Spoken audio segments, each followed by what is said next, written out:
Welcome to the Irresistible You podcast. This is the place to get a dose of empowerment to create the life you crave and deserve. I'm your host, Amy Beltran, CEO and founder of Irresistible University.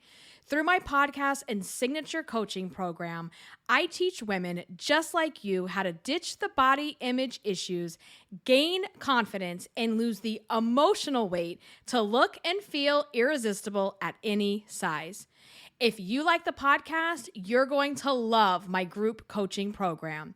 If you want to learn more about it, including the investment, what's included, see real client testimonials, and to sign up and enroll, please head over to irresistibleicing.com/course.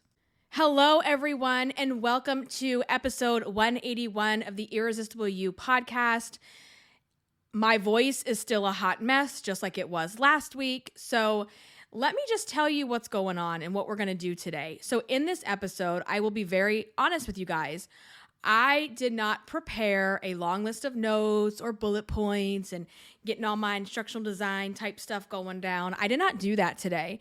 And I'll get into that in just a little bit. But I was feeling the urge.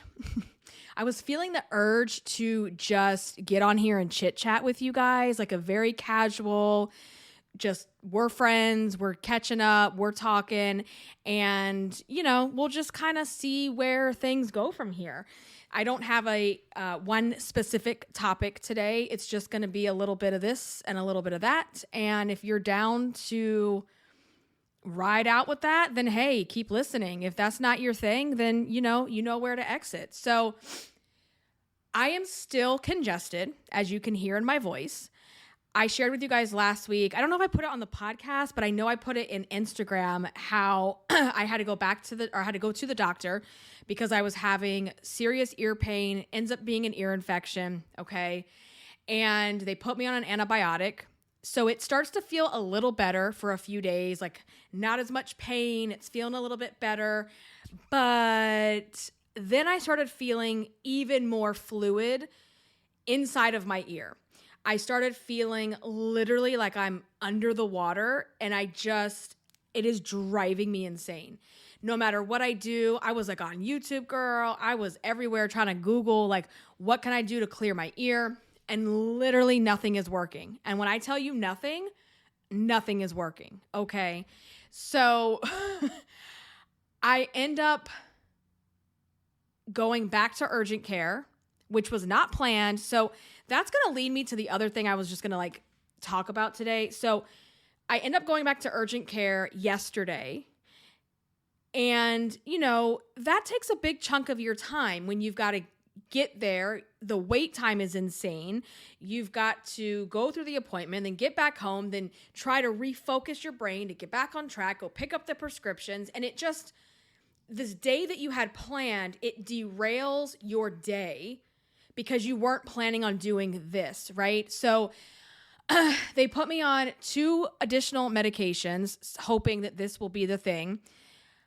And here's where I'm going to tell you. Here's where I'm at. So this morning, when I woke up, is the first time that I have woken up on my own feeling like I had rested. I woke up feeling like I had actually had decent sleep. Even though I went to bed at 1 o'clock in the morning. I literally went to bed at 1 a.m. and I naturally woke up before my alarm a little bit before 7. So it's not like I had this, tons of sleep. I didn't, but I had quality sleep. And I don't know if it's related to the medication. I want to say yes, because that's the only thing that's different. And it's the first time I have felt refreshed. When I wake up in the morning, I mean, maybe in a couple years, to be very honest with you guys, I really want to say it's been a while, because you guys know I have a 2-year-old, and so for a while, you know how that sleep goes, and I'm going to knock on wood that he continues to sleep through the night. And every time I talk about it, he seems to become a demon and doesn't want to sleep. But anyway, kids slept through the night. I slept through the night. The dog slept through the night. And I woke up I was like, oh my God, is this what it feels like to wake up refreshed? Is this what it feels like to wake up and not feel groggy and like, oh, I want to like lay here, right? So I don't know if it was the medicine. I definitely feel a little better upon waking up. My ear even felt better because for the last week, every time I would wake up, my ear felt like it had gone, like that side of my face felt like it was going numb. And as I start moving about the day, I'm driving Kat to school, all of a sudden I'm like underwater, seriously underwater again. It hasn't fully cleared, but now it feels worse than it has. So even as I sit here right now, it's definitely more clogged, it's more full, but it's different. So I want to be hopeful. I'm going to be optimistic that the reason for that is because we have things moving and grooving, okay? And if this doesn't work after the 5-day or 6-day regimen that they gave me, I'm not going back to urgent care. I'm going to go to an ENT and we're going to just get down to business and we're going to find out what's going on because I can't live like this. It's so frustrating and miserable. Like, it's like the things that you don't realize until you have a problem, right? We take for granted. So that just leads me to, I'm sick of being sick. Like, I am someone who used to pride myself on the fact that I never get sick. I mean, not never, but like, if I got a cold, it wasn't like bad. It wasn't that severe. I would be fine. And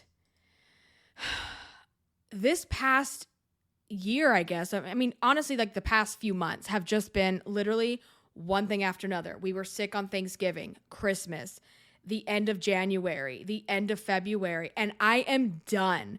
Like last week was another emergency, unexpected visit to the child urgent care because Javi, his eyes were so swollen, I guess from all the congestion and the sinuses and everything. And then I'm in there the next day and I'm like, I cannot effing do this anymore. Like, I'm just done.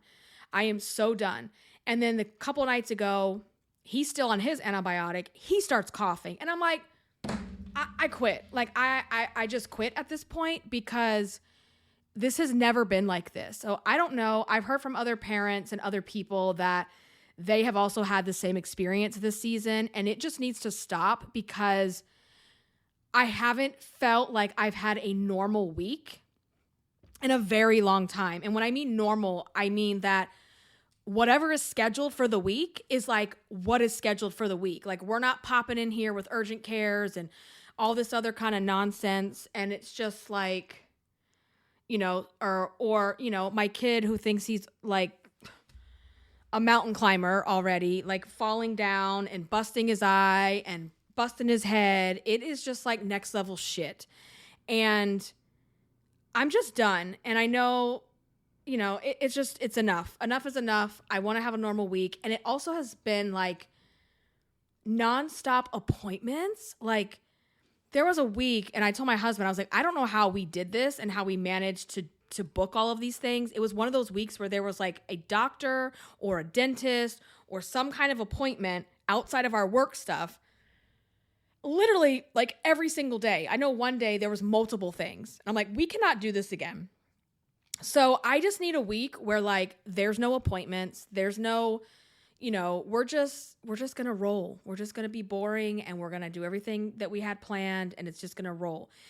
And then this week we got the leprechaun traps. So girl,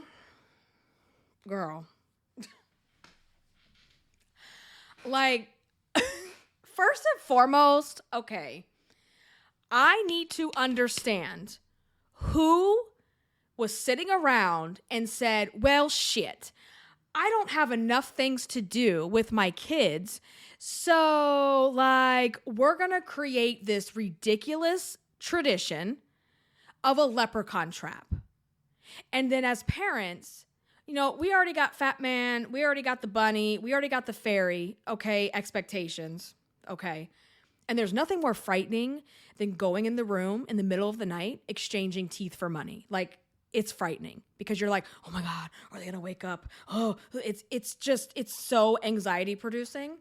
And so now us new generation of parents have an expectation that this fucking leprechaun shows up at our house and he's mischievous and he pees green in the toilet. And y'all, I can't. And so this week, I helped Kat to do her leprechaun trap. They're doing one at school. Cool. She also wants to do one at home. All right, cool, you know. But what happened in the beginning of this is it turned into meltdown city. You know, sometimes kids, especially girls, for no reason whatsoever, the wind could blow and we're having an emotional breakdown. And that's kind of what was happening with Leprechaun Gate 2023. And I am happy to say it's done. It's completed. And we are on track to be ahead of time for St. Patrick's Day. So go us.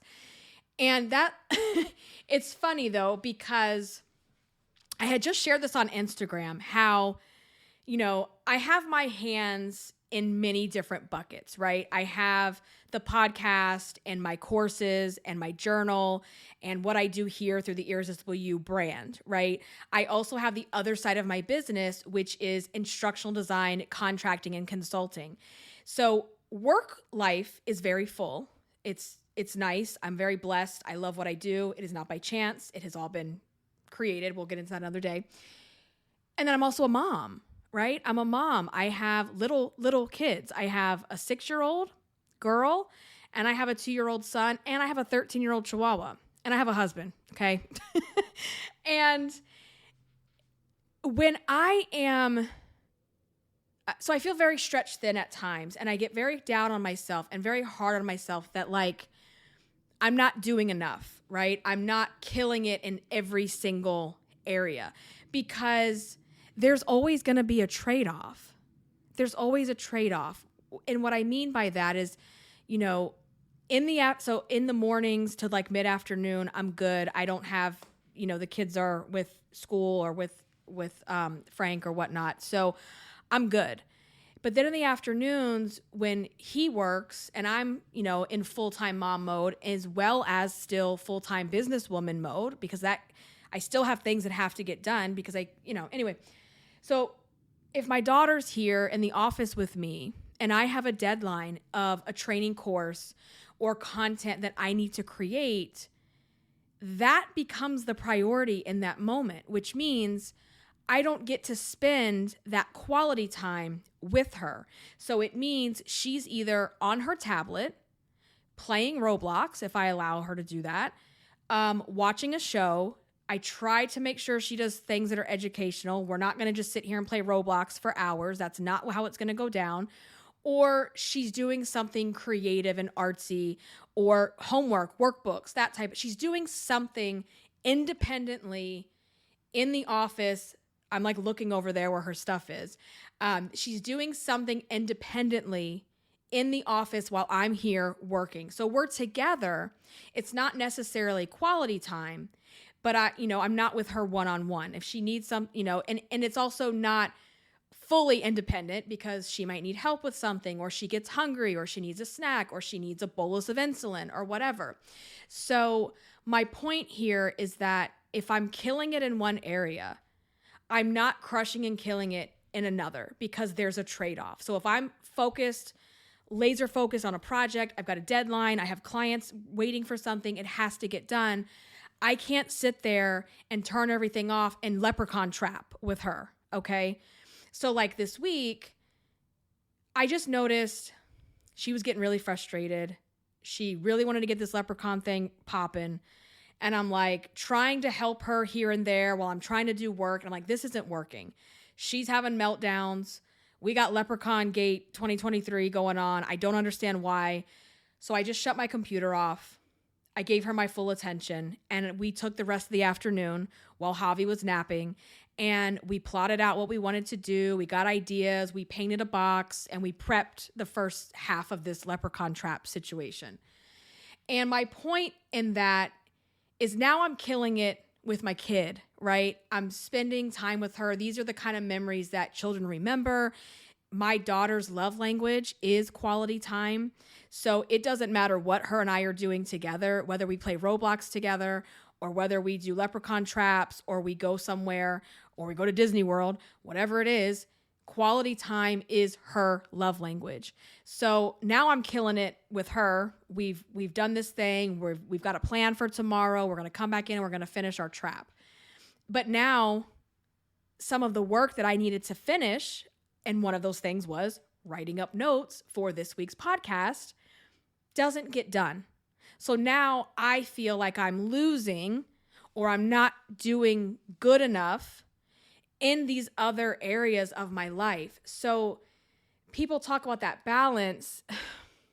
Sometimes there just isn't balance. Sometimes it really just is, this is heavier than this side and vice versa. And that's just the way it goes.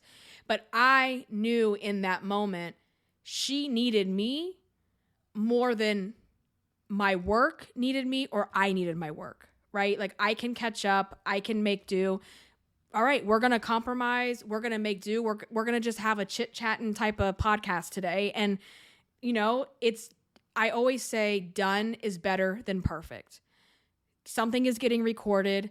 Something in this podcast hopefully will resonate with you. You will connect with something. You will have an aha moment. You will have a validating moment. And my job here has been accomplished, right? And it feels really good to do what you say you're going to do. And I said I was going to have a podcast episode every single week, right? And to be able to do that, I can check the box. So I'm not failing when I think about it. It's not a fail. It's just maybe not what I thought would happen this week. Just like last week wasn't what I thought it would be with urgent care. Javi hurt himself later got his hand stuck in the car. Like, guys, it's ridiculous. And I have just accepted that I am just in a busy season of life with parenting. I will always be a businesswoman. I will always have my work. That will always be something that's part of me and what I'm doing. But this season of life with my kids being the ages that they are and the needs that they have, that's temporary. And I wish more people understood how temporary it really is and that when it's gone, it's gone. I think about this is the only year my daughter will be 6. This is the only year she will be in kindergarten. There won't be multiple years where she wants to sit down and wants to do leprechaun traps so bad that she's having emotional meltdowns about it. There will come a time where she won't be bothered or can't be bothered to do things with me like that. So while sometimes it feels like we're being pulled in multiple directions because we have to reprioritize in the moment what really matters. And what really matters, it's so hard though, isn't it? Because if we don't work, people say, oh, money doesn't matter. It's like, yeah, but money is also a form of survival. If I don't have money and I don't have the means to go out and work and make money, I can't survive in this world. You can't eat. You can't have a place to live. You can't have, you can't. So money is necessary. It is a priority, right? But there are times where we have to reprioritize. My kids will always come first and foremost over everything, right? It's like the work will be there. There's ways to catch up. There's ways to, I can always come back late at night when the kids go to sleep and I bust out storyboards for some content, right? There are ways for me to catch up in the background. I can't catch up with the time that's lost with the kids. I can't catch up when they are sick in the moment and they just need me, right? And I have to remind myself that this is also the reason why I decided to work for myself, to work from home. When I made that decision, I only had Chewy. And he was the inspiration because I was like, I am sick of going into an office. I am sick of going to work for 9+ hours a day. And now I have to leave this little tiny puppy at home. The majority of I would rush home for lunch and that was it. and I've got to leave this little puppy home alone without me. What kind of life is that for him, for me? Like, what's the point? And it made me think, at the time I didn't want kids, but it made me think about, well, what if I do decide to have kids? If I ever do decide to have kids, I don't want to have to choose that situation of work over taking my kids to the doctor. I don't ever want to be put in a position where I need permission to take my child to an urgent care, to take my child to her endocrinologist appointment, and quite frankly, to take the afternoon off and take my kids to the aquarium just because I freaking feel like doing it. You know, entrepreneurship, working for yourself, it is not for everyone. Trust me. It is not for everyone. And I understand that and I recognize it, but I created this situation. And so sometimes I have to remember when I feel like, oh my God, all this work, the kids, the house, and this, it's like, come on, girl, like this is what you used to pray for. And we need to remember that some of the problems, the perceived problems, air quoting, that we have, we prayed for those problems years ago. And I have to remember that. And that's where we have to then go, okay, I'm grateful for this. I need to remember that I'm grateful for this. This is okay.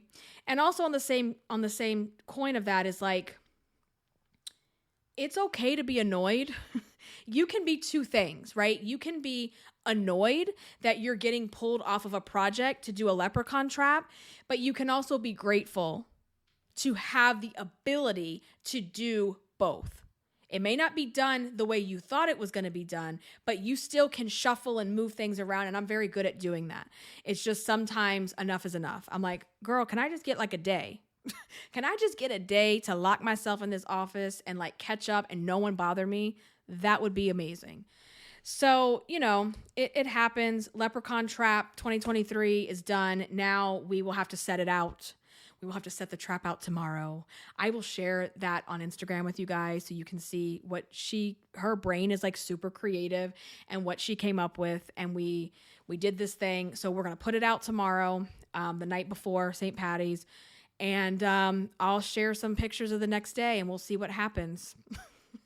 We'll see what happens. Oh my God, I literally can't. I really cannot. So just know that, you know, this too shall pass. Put things in perspective. Focus on what you can. And try to just, that whole balance thing, guys, like there's no balance. Like some days are just heavier in other areas than others. So just do what you can do. Now, I do want to share with you guys, I had a very, very sweet email and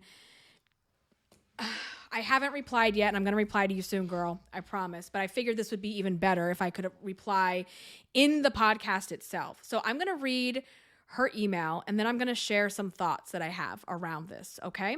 So here we go. Give me just a second. Let me pull that up, and we are going to read this together. All right. She said, "Hi, Amy. I absolutely love listening to your podcast. You're a badass. Simple as that. For my entire life, I've been the fat girl. I was made fun of literally my entire childhood, kindergarten through high school. I wasn't even that fat. It was one boy in elementary and middle school, and then the boy's friend in high school. He was a complete douchebag. Yes, he was. Now that I look back on it, he made fun of me because he was so tiny. He was short and skinny, had no muscles. He had to find someone to make fun of and make himself feel better, 100%. Even though I realized that he made fun of me to make himself feel better, to this day, and I'm 37, I still see a fat girl in the mirror. My highest weight was 285 at the beginning of this year. I'm down to 264. Good for you, girl. But it's a struggle every day to look at myself and not want to cry. I'm working so hard on looking at myself and picking out the beautiful things rather than the ugly. Your podcast has been a blessing. I just started listening last week and I'm already on episode 30. So long story long, my number one question is super loaded. How do you get beyond looking at yourself as the fat girl when that's all you've heard pretty much your entire life? Oh boy, thank you so much for this question and this beautiful email and all the kind words. Like that just touches my heart, and On these hard days where I feel like I'm not doing enough, or I'm not good enough, or I'm not doing good enough in all these areas, I see messages like this, and it really does motivate me and inspire me and remind me that I am doing exactly what I'm supposed to be doing, and that this podcast is extremely important. This message needs to be heard. I have something to say. People need to hear it. And this is a loaded question because it's not something that I can just answer and say, well, to get beyond seeing yourself as just the fat girl, just do this, right? It's not that simple. But I think one of the things that you're doing right now is really important, and that's the fact that you're even self-aware. You're self-aware of the fact that you do see yourself still as just, quote unquote, the fat girl, right? And that you are starting to do some of the work to find the things about yourself that you love or that you think are beautiful. And that's amazing. We have something called the fat girl identity. And girl, your story, and you probably know this from listening to my podcast, but like that could be my exact same story, right? Like it's very similar to what I've been through. And when you have lived your life, with this identity that you're just the fat girl,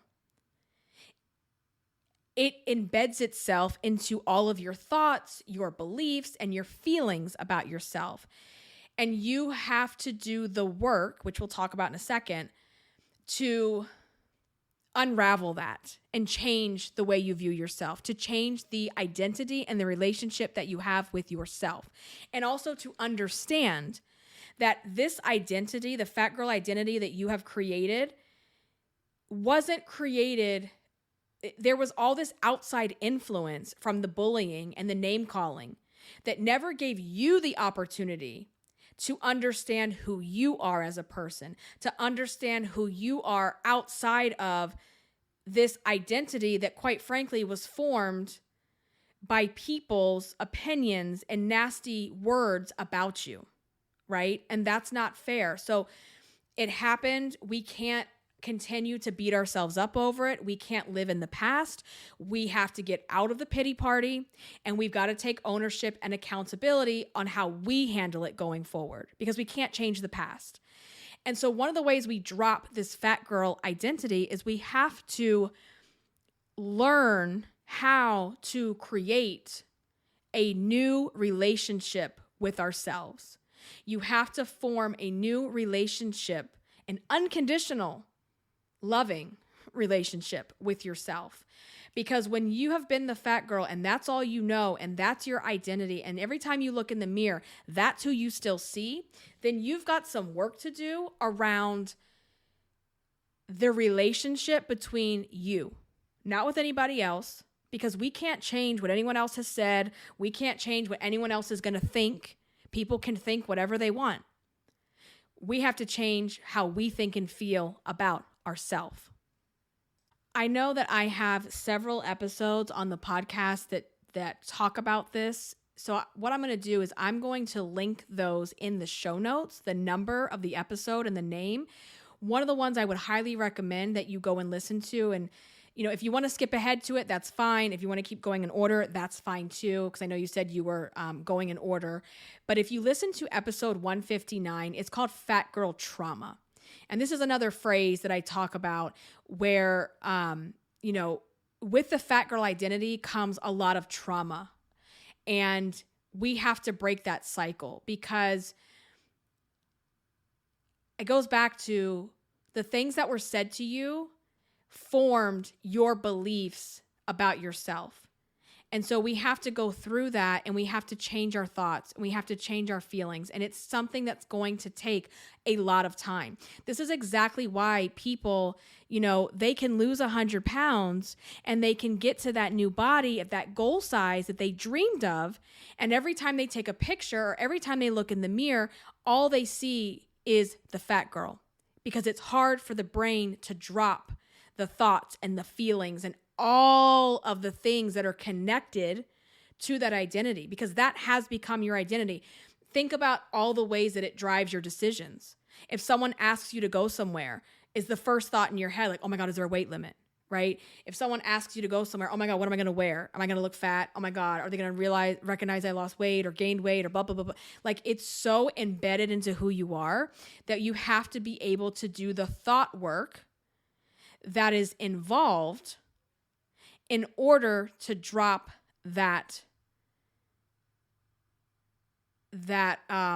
belief that you have about yourself. So what I'm going to do is, I'm going to link up some of those episodes. You can go back and listen to some of those, but it really boils down to how are you going to create a new relationship with yourself? What does that look like?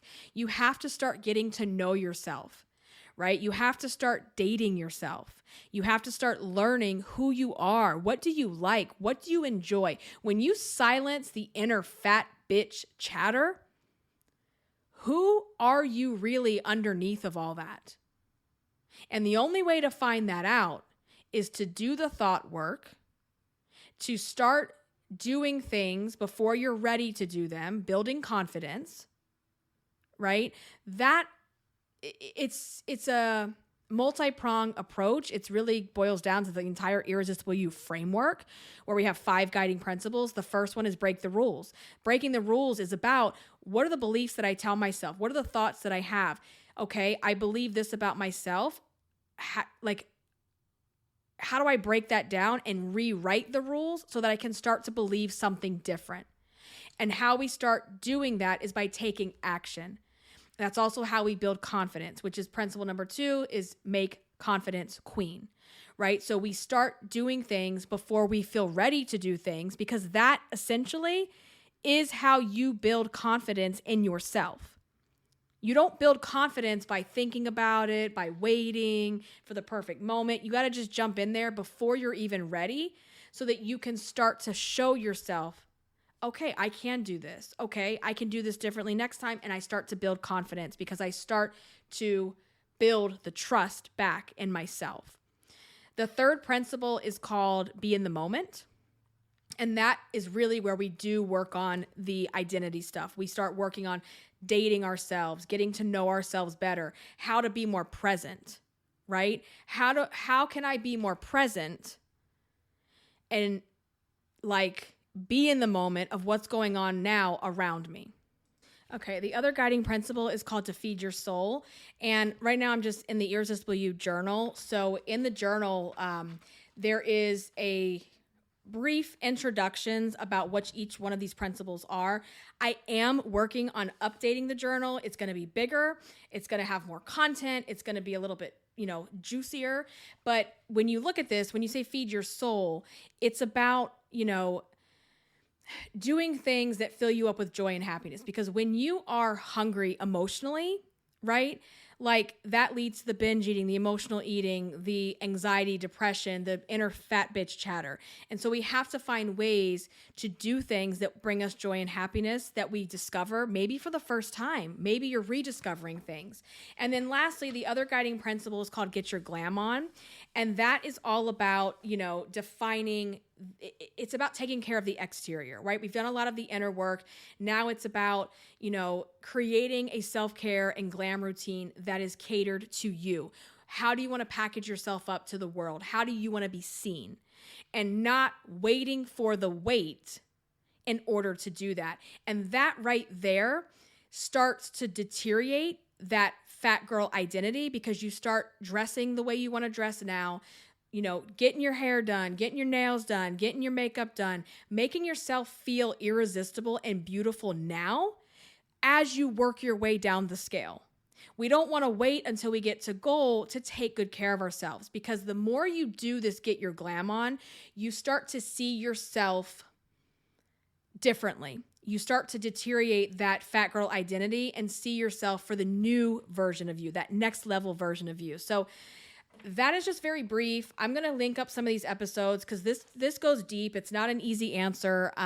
We can keep talking about this, but I'm so grateful for your email and your question and all of that. And I hope that is helpful to you. And I'm sure for other people that are listening as well. So guys, I don't know how this episode went. Let me know if you like it. Let me know if you like these little chit chats. I can do these periodically if you're down with that. But I am going to let you guys go. I love podcasting and chatting with you, and you can catch up with me on Instagram or in the Irresistible You Facebook group. If you like the podcast and it's been helpful in any kind of way, please head over to Apple Podcasts, leave a rating and review, or in the podcast player of your choice. That is the number one way you can help to support Irresistible You. I will catch you in the next episode. Until then, stay irresistible. Bye, guys.